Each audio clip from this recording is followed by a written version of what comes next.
Task 13 मुलांना 1 ते 5 पर्यंत मोजायला शिकवणे आहे। तुम्हाला हा व्हिडिओ तुमच्या मुलांना दाखवण्याची गरज नाही। हे तुम्हाला तुमच्या मुलांसोबत करावे लागेल। मुलांना मोजणी शिकवण्यासाठी तुम्ही या आयडिया किंवा इतर कोणत्याही आयडिया वापरू शकता। टोमॅटोची संख्या मोजूया। जेव्हा मी त्यावर हात ठेवतो तेव्हा तू मला सांग।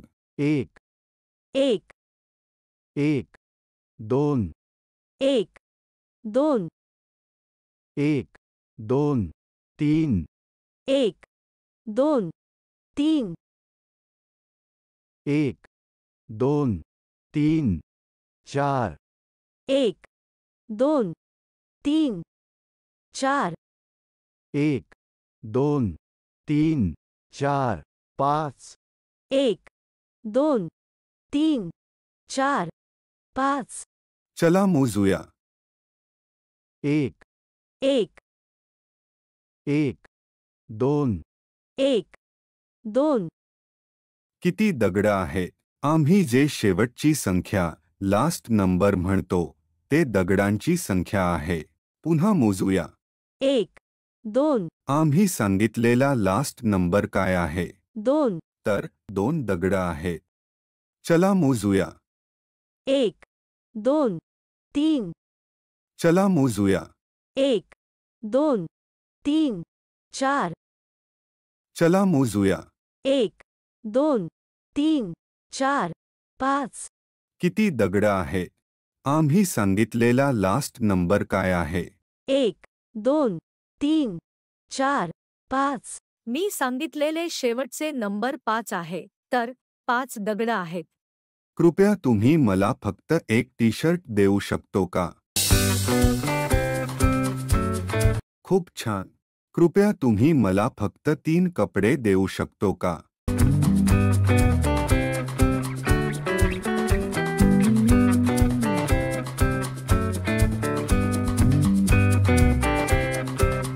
खूप छान।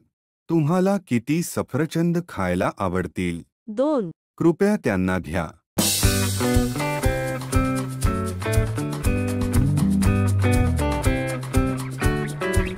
खूप छान।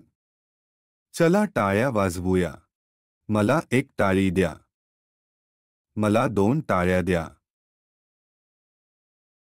मला 3 टाळ्या द्या। मला 4 टाळ्या द्या।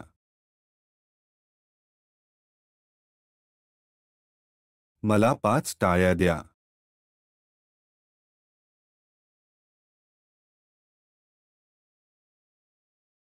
आपल्या बोटांनी 5 मोजू। 1 2 3 4 5 चला ते टोपलीत टाकू आणि किती आत गेले ते मोजू। लक्षात ठेवा, मुले तोंडात दगड अजिबात घालू शकत नाहीत। जर तुम्ही दगड वापरत असाल तर फक्त मोठे, स्वच्छ दगड वापरा जे तुमच्या बाळाच्या तोंडात बसणार नाहीत। बघू किती आत गेले। 1 2 3 4 5 वा, मला 5 मिळाले। खूप छान। रस्त्यावर किती गाड्या उभ्या आहेत? 2 रस्त्यावर किती मांजरी आहेत? 3 एकदा तुमची मुलं 5 पर्यंत मोजायला शिकली की कृपया त्यांना 10 पर्यंत मोजायला शिकवायला सुरुवात करा। 1 2 3 4 5 6 7 8 9 10 मुले जलद शिकणार नाहीत। कृपया धीर धरा। ते त्यांचा वेळ घेतील। त्यांना मोजायला शिकवायला 1 महिना पण लागू शकतो। तुमच्या रोजचे जीवनातील वस्तू वापरून शिकवत राहा आणि मुले शिकणार। कृपया लहान मुलांना खेळण्यासाठी धारदार नसलेले दगड वापरा। कृपया खेळण्यापूर्वी त्यांना चांगले धुवा। कृपया काळजी घ्या, मुलांना दुखापत होऊ नये। मुलांना नाही लागलं पाहिजे। मुलांनी तोंडात दगड घालू नये। आता जर मुले 5 पर्यंत मोजू शकतो तर कृपया पुढील टास्कवर जा. आमच्यासोबत शिकल्याबद्दल धन्यवाद. तुमचा दिवस चांगला जावो.